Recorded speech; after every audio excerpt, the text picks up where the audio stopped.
سر میں بولتا ہوں سر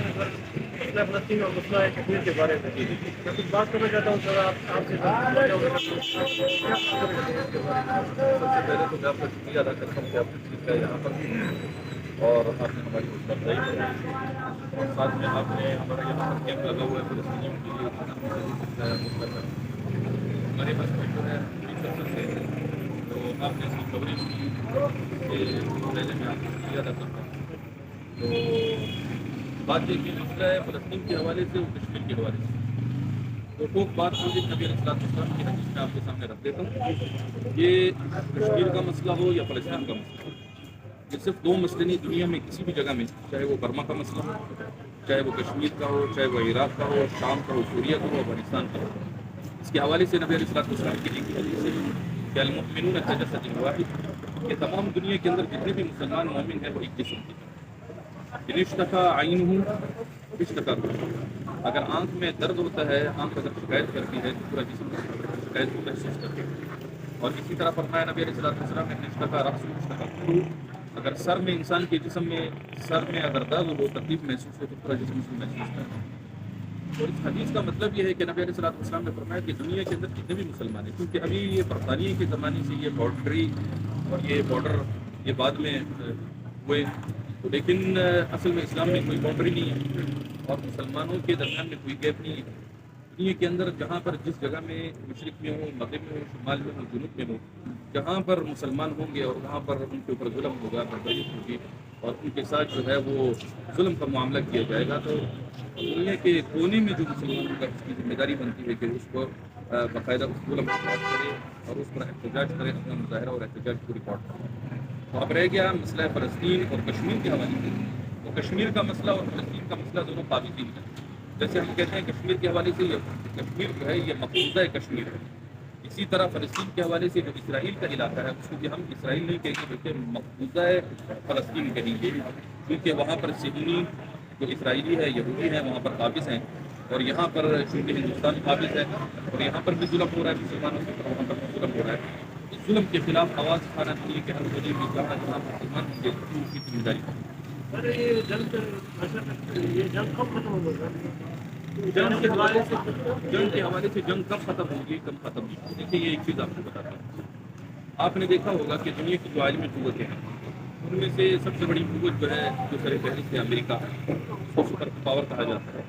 وہ دنیا کی ہتھیار بیچنے کی سب سے بڑی منڈی ہے، ہتھیار بیچنے کی سب سے بڑی منڈی ہے اور اس کی معیشت چونکہ اسی ہتھیار پر کھڑی ہے. وہ دنیا کے اندر کسی بھی کونے میں مطلب یہ کہ جنگ کا آغاز کرتا ہے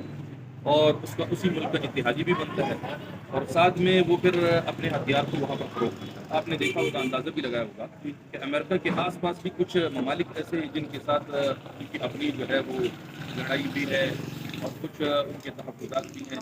اور ان کے ساتھ کوئی جو ہے نظریے کا اعتبار سے بھی ان کے اختلافات ہیں، لیکن اس کے باوجود امریکہ اپنے آس پاس اپنے اڑوس پڑوس میں ممالک ہیں ان کے ساتھ جنگ نہیں کرتا، لیکن جتنی بھی جنگیں ہیں وہ آ کر ایشیا کے اندر کرتا ہے. سر پاکستان کیا کام کر رہا ہے؟ پاکستان اس کے بارے میں پاکستان اس کے بارے میں سب سے پہلی بات تو ہے کہ پاکستان اب تو یہ بنتا ہے پاکستان سے بڑی امیدیں وابستہ ہیں، کشمیر کے لوگوں کی بھی وابستہ ہے اور فلسطین کے لوگوں کی بھی بڑی امیدیں وابستہ ہیں. امیدیں وابستہ ہونے کی سب سے بڑی وجہ یہ ہے کہ دنیا میں واحد پاکستان اسلامی ملک ایسا ہے جس کے پاس ایٹم بم ہے اور دنیا کی سب سے بہترین فوج ہے، سب سے طاقتوری فوج ہے اور سب سے بہترین ایجنسی. تو اس وجہ سے فلسطین کی عوام ہو یا کشمیر کی عوام ہو تو ان کی نظریں پاکستان کے اوپر اس وجہ سے ہیں کہ وہ اس آہ میں ہے، امید میں ہے اور آس میں ہے کہ کہیں پاکستان کی طرف سے ہمیں کوئی امداد مل جائے، تعاون ہو جائے. یعنی وہ مادی قوت کے لحاظ سے، مالی لحاظ سے تو عوام ناس کر رہی ہے، دنیا کے پورے ہونے سے فلسطین میں بھی اور کشمیر میں بھی امداد جاتی رہتی ہے، جاتی رہی ہے اور اب بھی جا رہی ہے. ہم بھی یہ جو کیمپ ہم نے لگایا ہے یہ مالی امداد کے طور پر ہم نے لگایا ہے، لیکن فلسطین کو اس وقت میں نہ ہماری زبان کی محبت، زبانی لحاظ سے محبت کی ضرورت ہے، نہ ہمارے احتجاج اور مظاہروں کی ضرورت ہے، اصل میں کو ضرورت ہے ہمارے جسم کی. یعنی کہ ہم بذات خود وہاں پر جائیں، ان کے ساتھ جو ہے وہ مل کر اسرائیل جو یہودی ہے جن پر اللہ اس کے رسول نے لعنت فرمائی ہے، اللہ کے رسول صلی اللہ علیہ وسلم نے لعنت فرمائی ہے اور جن کے بارے میں قرآن کا دو ٹوک یہ فیصلہ ہے کہ قرآن ان کے بارے میں یہ کہہ رہا ہے، اس سے بڑھ کر اور کیا بات ہو سکتی ہے کہ قرآن کے بارے میں قرآن کی ایک آیت ہو یا ایک لفظ ہو یا ایک حرف ہو، اس کے بارے میں کوئی شک نہیں کر سکتا. تو قرآن کہہ رہا ہے کہ یا ایھا الذین آمنوا لا تتخذوا اليہود والنصارى اولیاء بعضهم اولیاء بعض، اے ایمان والو یہود و نصارہ کو اپنا دوست مت بنا، اور بعضهم اولیاء بعض، ان میں سے بعض کے دوست ہیں. جیسا کہ آپ دیکھ رہے ہیں آج کہ اسرائیل نے جو فلسطینیوں کے اوپر جو بربریت اور ظلم کیا ہے، اور تقریباً کوئی 8,000 کے قریب جو ہے وہ شہید ہو چکے ہیں، اور ان میں سے تقریباً 3,500 کے قریب وہ بچے ہیں، معصوم بچے ہیں، اور ان کو جو قتل کیا ہے، اور قتل کرنے کی صورتحال بھی آپ نے دیکھی ہوگی کہ ان کے جسم ڈیمیج ہو گئے، تو حصوں میں تقسیم ہو گئے، کسی کے ہاتھ اور پاؤں انجری ہو گئے، اور آنکھوں کی بینائی سے محروم ہو گئے. تو یہ بہت سارے بچے ہیں. تو اب اس ظلم کو آپ دیکھیں، اس کے باوجود آپ نے دیکھا کہ اسرائیل کی مدد کے لیے امریکہ وہاں سے یورپ سے جو ہے وہ ان کے تعاون اور مدد کے لیے اپنے بیڑے بھی روانہ کر دیے، اپنے جہازوں کو بھی روانہ کیا، اور ساتھ میں اسلحہ اور اسباب بھی دیے ہیں. تو اس سے آپ اندازہ لگائیں کہ بعضهم اولیاء بعض، ان میں سے بعض ایک دوسرے کے دوست ہیں، لیکن مسلمانوں کے کبھی یہ دونوں دوست نہیں ہو سکتے. اس وقت میں پوری دنیا کے مسلمان جو ہے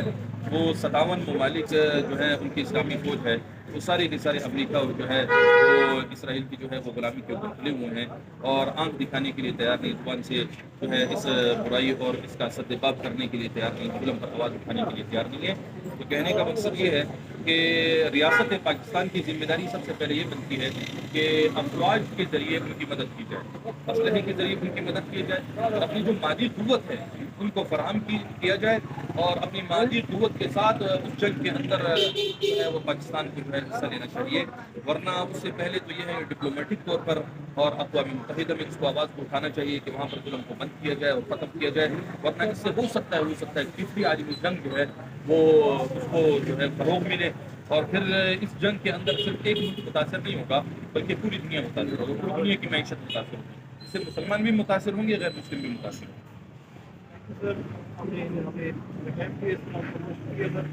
سر اس جگہ کا تھوڑا معائنہ کرتا ہے سر، اس جگہ کے نام کیا سر؟ جی یہ اس جگہ کا نام ہے پھول بازار موتیرام روڈ. پھول بازار موتیرام روڈ، یہ آپ کے ساتھ میں جامع مسجد صفا ہے. میں خود مسجد کا امام بھی ہوں، ابھی بھی ہوں، میرا ایک دینی ادارہ بھی ہے یہاں پر. تو ہم نے یہ کیمپ لگایا ہے مسجد کے باہر. تو ہمارا ایزی پیسہ اکاؤنٹ بھی ہے، اور اس کے ذریعے بھی لوگ تعاون کر رہے ہیں، ایزی پیسہ اکاؤنٹ میں بھی وہ ٹرانسفر کر رہے ہیں پیسے. اور ساتھ میں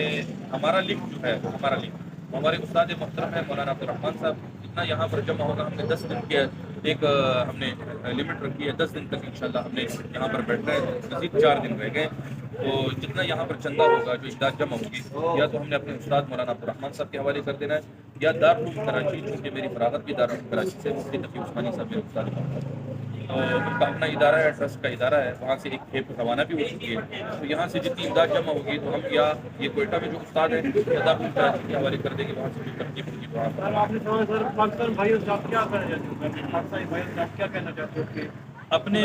مدد کرو؟ جی اپنے پاکستان بھائیوں سے میں تو یہ کہنا چاہتا ہوں کہ ذمہ داری ایک نہیں بنتی. ذمہ داریوں کے حوالے سے سب سے پہلی چیز جو ہے، نبی علیہ السلام نے ایسے حالات میں کہ جب قیامت کی نشانیوں میں ایک نشانی ہے کہ مسلمانوں کی حالت یہ ہوگی کہ جیسے بھوکے پلیٹ کے اوپر ٹوٹ پڑتے ہیں، تو نبی علیہ السلام نے فرمایا کہ اسی طرح دنیا کا کفر مسلمانوں کے اوپر ٹوٹ پڑے گا. تو صحابہ نے پوچھا کہ یا رسول اللہ صلی اللہ علیہ وسلم ومن قلۃ نحن یومئذ، کیا ہم اس دن قوم کم ہوں گے؟ تو نبی علیہ السلام نے فرمایا بل انتم یومئذ کثیر، تمہاری تعداد زیادہ ہوگی. خیر ایک طویل حدیث ہے، لیکن ان حالات کی نبی علیہ السلام نے وجوہات یہ بیان کی ہے کہ یہ حالات کیوں ہوں گے، اور مسلمان دنیا کے اندر پستی اور ذلت کا شکار کیوں ہوگا، اور مسلمان پوری دنیا کے اندر رسوائی کا شکار کیوں ہوگا. نبی علیہ السلام نے 2 وجوہات بتائی ہیں کہ حب الدنیا و کراہیت الموت، دنیا سے محبت اور موت سے نفرت. ایک روایت کے اندر 3 باتیں ہیں کہ حب الدنیا، دنیا سے محبت اور موت سے نفرت، اور ساتھ میں تیسری چیز یہ بیان کی ترک الجہاد، کہ جہاد کے چھوڑ دینے کی وجہ سے. کیونکہ ایک بہت بڑا ایک نظریہ عام ہمارے معاشرے میں انسانوں کے اندر، مسلمانوں کے اندر یہ پایا جاتا ہے. وہ کہتے ہیں کہ اسلام جو ہے وہ امن کا درس دیتا ہے، ایمان جو ہے اسلام جو ہے وہ امن سے آیا ہے اور بغیر تلوار کے آیا ہے. تو یہ ایک اس میں کوئی شک نہیں کہ ایمان اسلام جو ہے وہ اخلاق سے بھی آیا ہے، امن سے بھی آیا ہے. نبی علیہ السلام کی زندگی میں آپ کو امن کا درس بھی ملتا ہے، اخلاق بھی ملتے ہیں، محبت بھی ملتا ہے، لیکن ساتھ میں نبی علیہ السلام نے یہود و نصارہ سے کفر سے جہاد بھی کیا. تو جہاں پر یہ سارے راستے بند ہو جائیں، اس کے بعد آخری راستہ ہوتا ہے جہاد کا. تو میں یہ کہتا ہوں کہ نبی علیہ السلام نے فرمایا کہ اس وقت میں ہمارے یہ بہت ساری حالت بھی نہیں ہے اور جو ہے یہ حالت زار جو ہے پوری دنیا کے اندر مسلمان کی، اس کی بڑی وجہ یہ ہے کہ دنیا سے محبت، موت سے نفرت، اور تیسری چیز یہ ہے کہ ترک الجہاد، جہاد کو چھوڑ دے رہا. تو سب سے پہلا تو میرا پاکستانی عوام سے یہ مطالبہ ہے، میں یہ ان کے سامنے درخواست کرتا ہوں کہ اپنی جانوں کا نذرانہ ان مسلمانوں کے لیے پیش کریں. بیت المقدس کی حفاظت کر رہا ہر مسلمان کے اوپر واجب اور فرض ہے. اور دوسری چیز، اگر کسی کے بس میں یہ نہیں ہے، چونکہ آپ کو پتہ ہے کہ پہلے اگر جائیں گے یہاں سے تو ایران ہے، ایران کے بعد پھر اس کی عراق ہے، عراق کے بعد شام ہے، پھر مصر ہے، پھر یہ 4 ممالک کو مطلب گزارنے کے بعد، 4 بارڈروں کو پاس کرنے کے بعد آپ ادھر پہنچ سکتے ہیں. تو یہ ناممکن بھی ہے، مشکل بھی ہے. تو اس وقت میں اس کے بعد دوسری ذمہ داری یہ بنتی ہے کہ ہم مالی اعتبار سے فلسطینیوں کا تعاون کریں، پورے مسلمان اور خصوصاً جو ہے پاکستانی عوام. اور ساتھ میں دوسری چیز یہ ہے کہ سوشل میڈیا اور میڈیا کے اوپر ان کے ظلم کی تشہیر کرے، تاکہ ساری دنیا جو ہے ان کے ظلم کو دیکھے اور اس پر احتجاج اپنا ریکارڈ کروائے اور یہ جنگ بندی کروائے اور جنگ کو بند کروائے. اور پھر اس کے بعد تیسری چیز یہ ہے سر کہ ہم اسرائیل کی جتنی بھی مصنوعات ہیں، مسلمان ہونے کی حیثیت سے یہ غیرت کا تقاضا ہے، ایمان کا تقاضا ہے کہ ان کی جتنی بھی مصنوعات ہیں اسرائیل کی، اس کا بائیکاٹ کریں. بالکل بائیکاٹ کریں، ہاں بالکل بائیکاٹ کریں فل. اور یہ تیسری چیز ہوگی. اور چوتھی چیز یہ ہے، جہاں پر ہماری تنظیمیں، مذہبی تنظیمیں یا سیاسی تنظیمیں ہیں، وہ احتجاج اور مظاہرہ کر رہی ہیں جلسوں کی شکل میں، اور امن طریقے سے اس کا حصہ بنے. اور ساتھ میں آخری چیز یہ ہے جو ہر ایک کے بس میں ہے کہ وہاں کے مسلمانوں کے لیے اپنی نمازوں کے بعد دعاؤں کا اہتمام کریں اور گھر کے اندر قرآن کا ختم کروائیں، اور اعمال اور وظائف کے بعد ان کے لیے ہاتھ اٹھا کے دعا کریں کہ اللہ پاک اس پریشانی کو دور کرے. Thank you. شکریہ.